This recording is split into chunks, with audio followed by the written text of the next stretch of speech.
Sometimes playing with control can be one of your biggest challenges. So what can you do about it?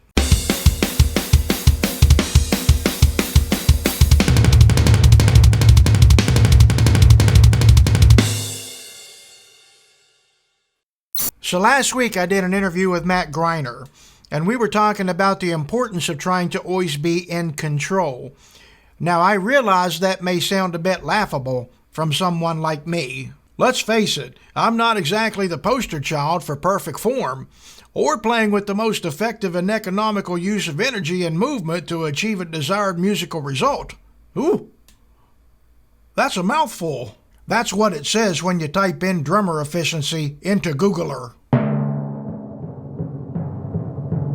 It also said something about the need to eliminate unnecessary motion. Yeah, that's me, all right. I mean, I've built most of my career on looking like a train wreck.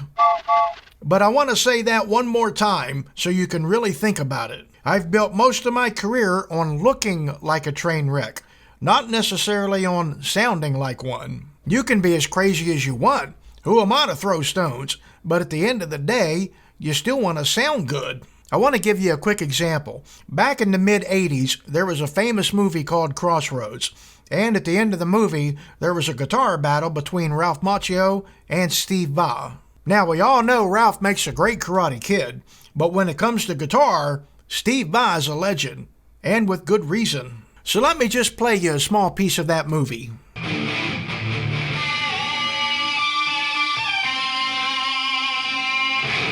Steve Vai looks and sounds like $1 million. Now let me show you one more clip.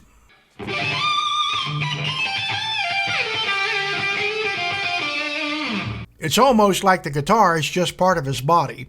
Let's watch that clip one more time, but this time, let's replace the audio with something a little less perfect.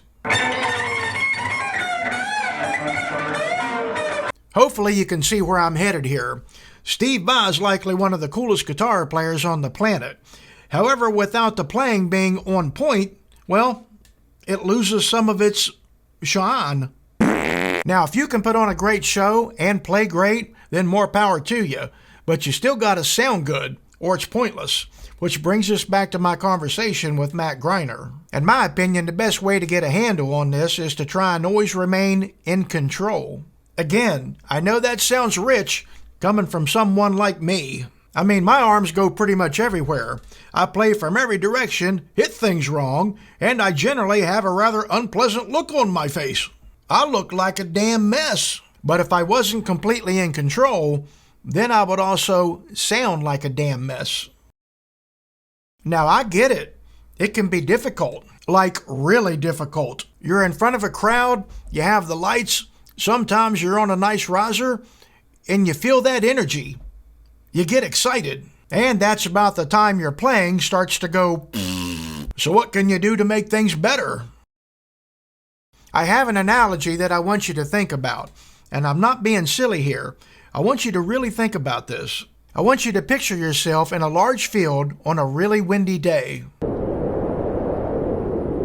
Again, it's a really windy day, so it's a perfect day to fly a kite. And the further up the kite goes, the more it starts to sway.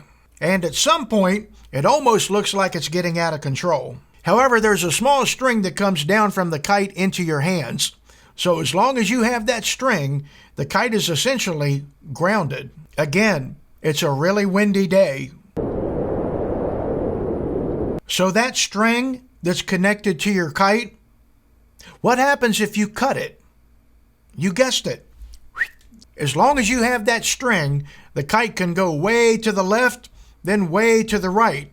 The kite can actually go crazy because you have a certain amount of control over it and you can bring it down at any time. But as soon as you cut that string, it's on its own because it's not attached to anything, and off it goes. I hope you understand the comparison. These things can go as crazy as you want, but this always has to be grounded. One more quick thing to think about before we're done. Like most people, I've played with a lot of folks over the years, and some of them were really, really good. And some of them were really, really nice people. But even the good ones would struggle sometimes to stay focused on stage. In the rehearsal room, they sounded great. But then when they'd get on stage, they'd get excited. And before you knew it, their playing had spiraled into a complete slop fest. I think I get along with most people, so I could usually find a way of talking to them about it without them getting their hair all bent out of shape. I'd just tell them to always be aware of how they had played it in the rehearsal room. You can be as crazy as you want, but up here, you always need to be in the rehearsal room. Honestly, more times than none, that would help most of them out.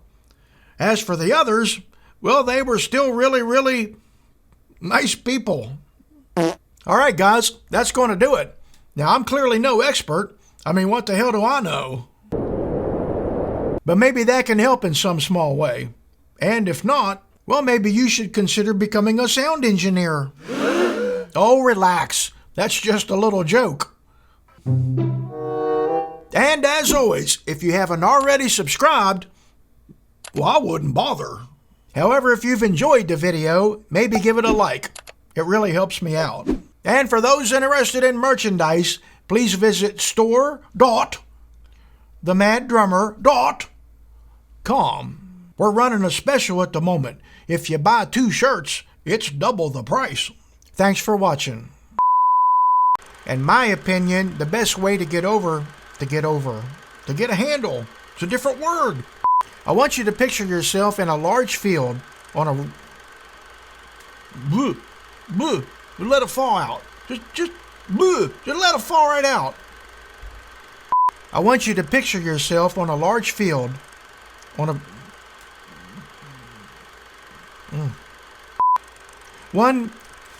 God, got one word out before I messed up. One whole word. One more quick thing. There's a few more words. Hopefully you can see where I'm headed here. Steve Vai is likely one of the coolest guitar players on the planet. But even the good ones would struggle sometimes to stay focused on stage. You got to tie it together. Just get it all out at the same time. Just get it all out. Get it all out. But even the good ones would struggle sometimes to stay focused on stage. In the rehearsal room, they sounded great. Sorta. Who said that?